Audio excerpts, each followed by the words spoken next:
રાજકોટની પાયલ હોસ્પિટલના સીસીટીવી કાંડ મુદ્દે મોટા સમાચાર સામે આવ્યા છે, જેમાં પોલીસે 2 આરોપીઓની ધરપકડ કરી છે। મહારાષ્ટ્રથી 2 આરોપીઓ ઝડપાયા છે, તેમની ધરપકડ કરી લેવામાં આવી છે। તેમણે સીસીટીવી હેક કર્યા હતા અને વિડીયો લીધા હોવાનું સામે આવ્યું છે। પૈસા કમાવા આ કરતૂત કરતા હતા। આઈપી એડ્રેસના આધારે સીસીટીવી હેક કર્યા હતા। અન્ય હોસ્પિટલના સીસીટીવી પણ તેમણે હેક કર્યા હોવાનું સામે આવ્યું છે। પાયલ હોસ્પિટલના સીસીટીવી મામલે મહત્વના સમાચાર। મહારાષ્ટ્રથી 2 આરોપીઓની અટકાયત કરવામાં આવી છે। તેમણે પૈસા કમાવા એક આઈપી એડ્રેસ બનાવ્યું હતું, જેનાથી સીસીટીવી હેક કરવામાં આવતા હતા। એવી પણ માહિતી મળી રહી છે કે ગુજરાતની અન્ય હોસ્પિટલના અથવા દેશની પણ અન્ય હોસ્પિટલના રાજ્યની તેમણે સીસીટીવી હેક કર્યા હોવાની માહિતી મળી રહી છે। હિરણ રાવલ અમારી સાથે જોડાઈ ગયા છે।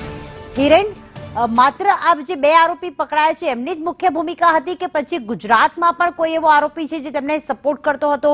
કઈ રીતે હેક કરવામાં આવ્યા હતા? શું વિગતો સામે આવી?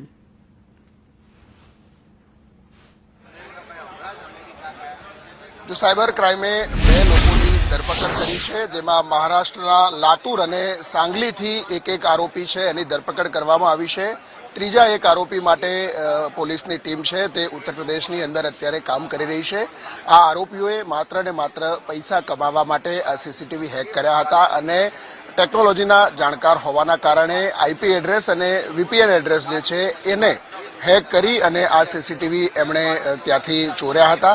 ન માત્ર રાજકોટની આ પાયલ હોસ્પિટલ, અન્ય કેટલીક હોસ્પિટલોમાં પણ અન્ય રાજ્યોની અંદરથી આ પ્રકારની કરતૂતો એમણે કરી હોવાનું પ્રાથમિક તપાસમાં સામે આવ્યું છે। સાયબર ક્રાઇમ અત્યારે આ દિશામાં અન્ય ક્યાં આ પ્રકારના કૃત્યો કરેલા છે એની તપાસ કરી રહી છે।